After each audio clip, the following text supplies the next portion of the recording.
Close your eyes for a second. Now ask yourself, when was the last time you saw something with your eyes closed? Not a dream, not a memory, something real. A light that didn't come from outside, a presence that felt like it was looking back. What I'm about to show you has been sitting in plain sight inside 3 Gnostic texts for over 1,700 years. Scholars read it and filed it under mystical metaphor. Theologians read it and moved on.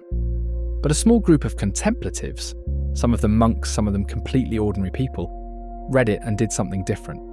They tried it, and they reported seeing something that Western science still has no category for. Here's what this video is actually about.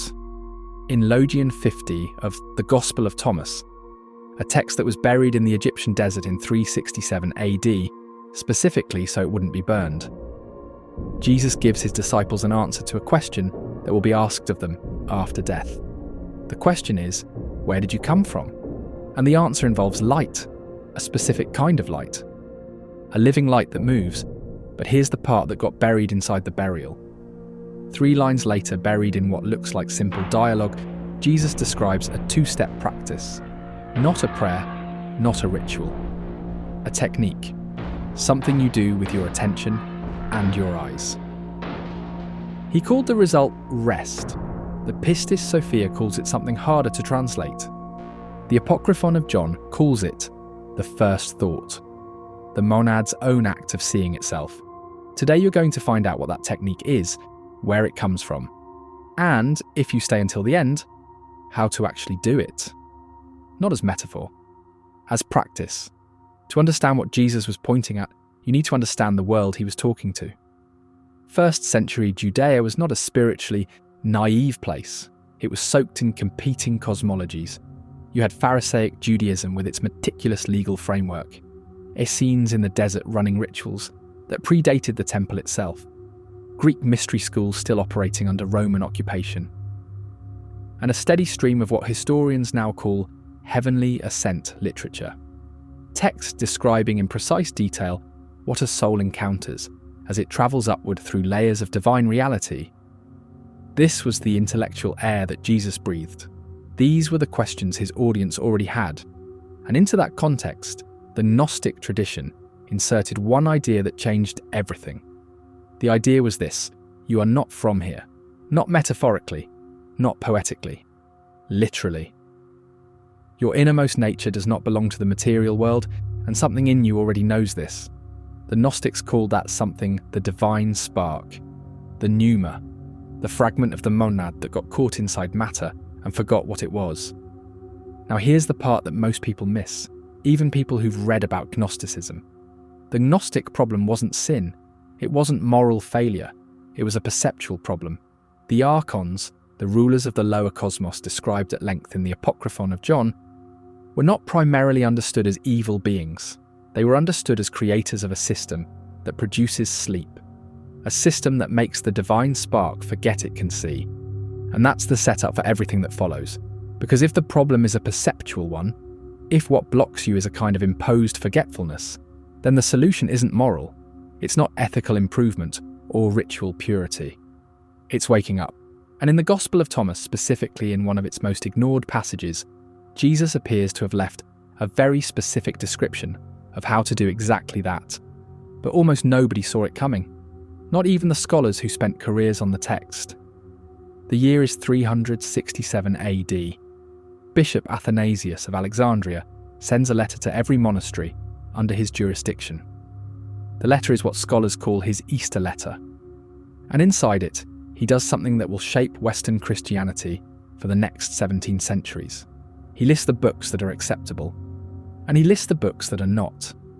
Somewhere in the Nile River Valley, a monk reads that letter. We don't know his name, we don't know which monastery he was at. What we know is what he did next. He took a collection of texts, 13 leather-bound codices written in Coptic, containing 52 tractates, and he sealed them in a clay jar. Then he buried them at the base of a cliff near a town called Nag Hammadi, and there they stayed for 1,576 years. December 1945. An Egyptian farmer named Muhammad Ali al-Saman is digging for fertilizer in the same area.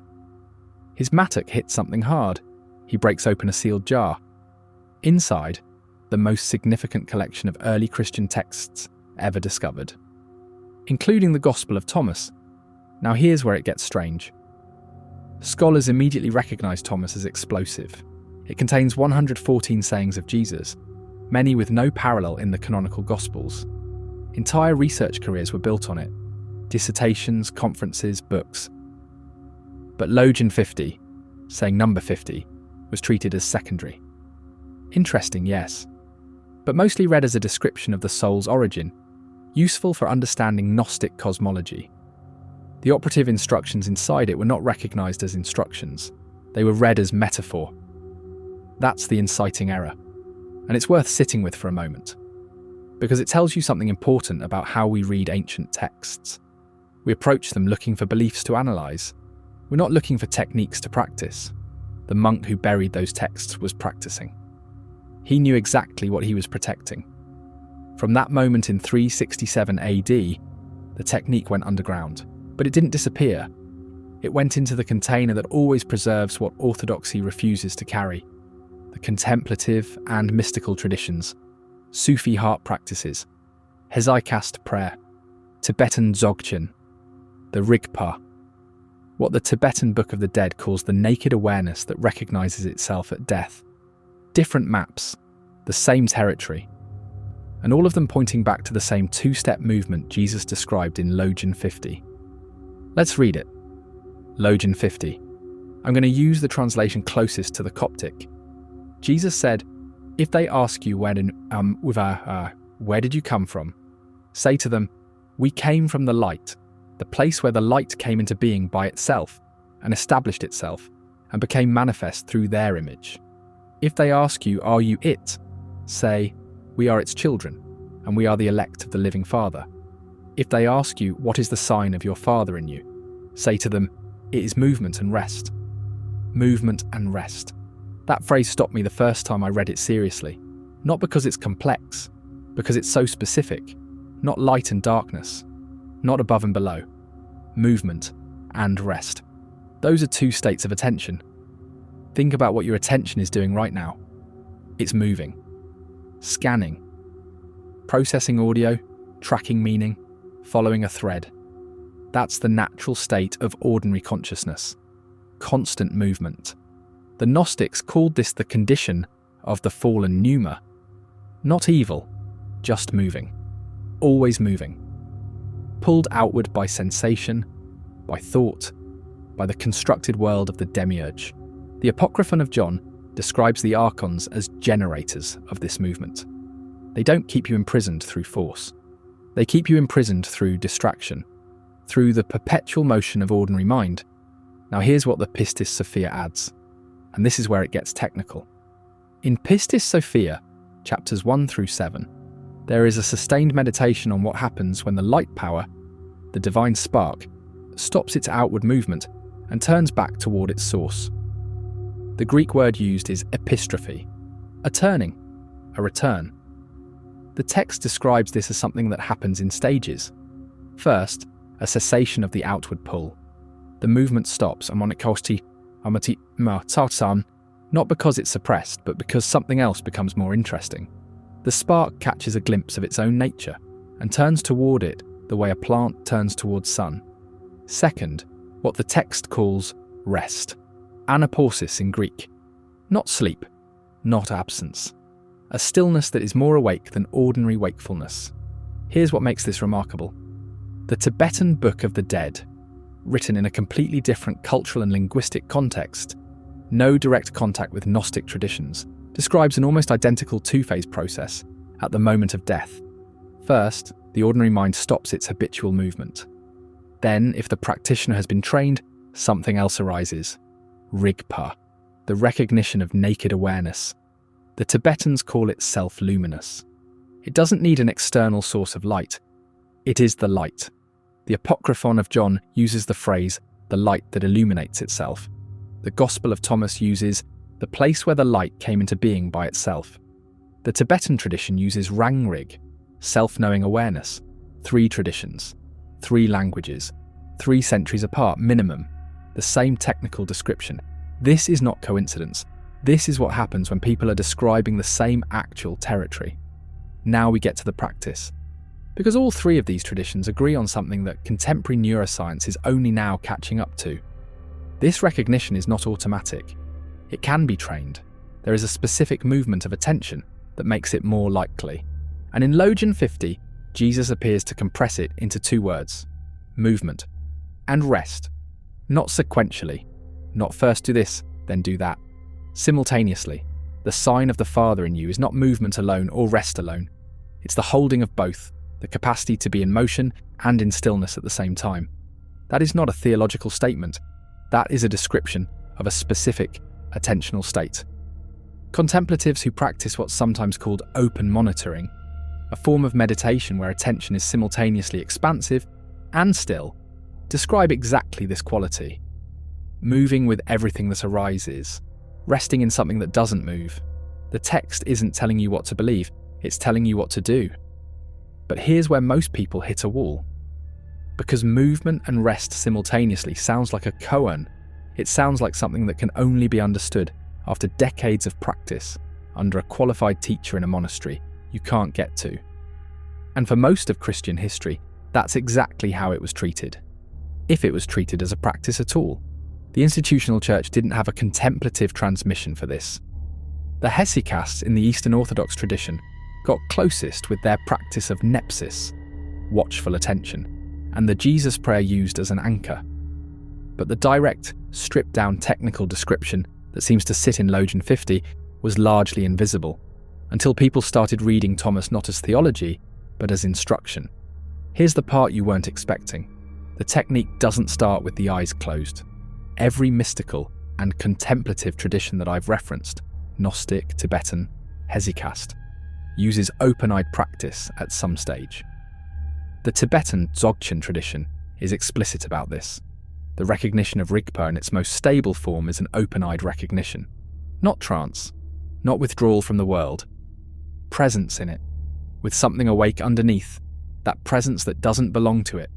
The Apocryphon of John describes the first thought, pronoia, the monad's original self-awareness, as something that enters the world and moves through it while remaining unchanged by it. The images of light passing through a medium without being absorbed by it. That's not a cosmological abstraction. That's a phenomenological description of a specific state of awareness. So here is the two-step technique as I understand it from a synthesis of these three primary sources. Step 1. Movement it. Don't suppress or control what's arising in your sensory field. Let it move. Let thoughts arise. Sounds land. Visual information come in. But instead of following any of it outward into identification, let your attention rest lightly at the surface of everything. Not grasping, not pushing away. The Pistis Sophia describes this as the light power turning back toward the treasury of light. It's a reorientation of attention, not a suppression of sensation. Step 2. Rest. While everything's still moving, while sensory experience continues, look for what is already still. Not what becomes still when you relax, what was never moving in the first place. The Tibetan teachers call it the background of awareness. The Gospel of Thomas calls it the place where light came into being by itself. You're not creating it, you're recognizing something that was always already there. The two steps are not sequential. They're simultaneous, movement and rest, both present. The divine spark. If the Gnostic framing resonates with you, recognizing its own nature by holding both without collapsing into either. This is what Logion 50 is describing when it says the sign of the Father in you is movement and rest. It's not a password you memorize for after death. It's something you can verify right now. Here's what I find genuinely strange about this. The monk who buried those texts in 367 AD was not trying to preserve a belief system. He was trying to preserve a practice, something he could actually do, something that produced results he could verify in his own experience. The institutional church decided that kind of direct verification was dangerous. You don't need intermediaries if you can see for yourself. You don't need a priest, a bishop, a doctrinal structure. If the thing Jesus was pointing at is directly accessible through a shift of attention. That's why it got buried. Not because it was false, because it was threatening. 1,700 years later, a farmer breaks open a clay jar. the texts come out. And here we are, sitting with a 2-line technical instruction that may be one of the most direct descriptions of contemplative practice ever recorded in the ancient world. Most people watching this are going to move on to the next video. They'll remember that there was something interesting about Gnostic text and a buried jar and a 2-step practice. They'll feel slightly more awake than they did 20 minutes ago. And then the algorithm will pull them somewhere else and that feeling will fade. That's the Archonic system doing exactly what it's designed to do. Not through force, through distraction, through perpetual movement with no rest. If what I've described today resonated with something in you, not just intellectually, but somewhere else, that's not an accident. The Gnostic tradition would say that's your divine spark recognizing a description of its own nature. You don't have to believe that framing, but you can test the practice. Right now, before you do anything else, try it for 30 seconds. Don't close your eyes. Let everything move, sound, visual field, thoughts, and look for what's already still. Not the stillness you create by relaxing. The stillness that was there before you started looking. See if it's there. If it is, and most people find something when they look, that's the beginning of what Thomas calls monad vision. The eye that doesn't belong to the body, seeing through the eyes that do.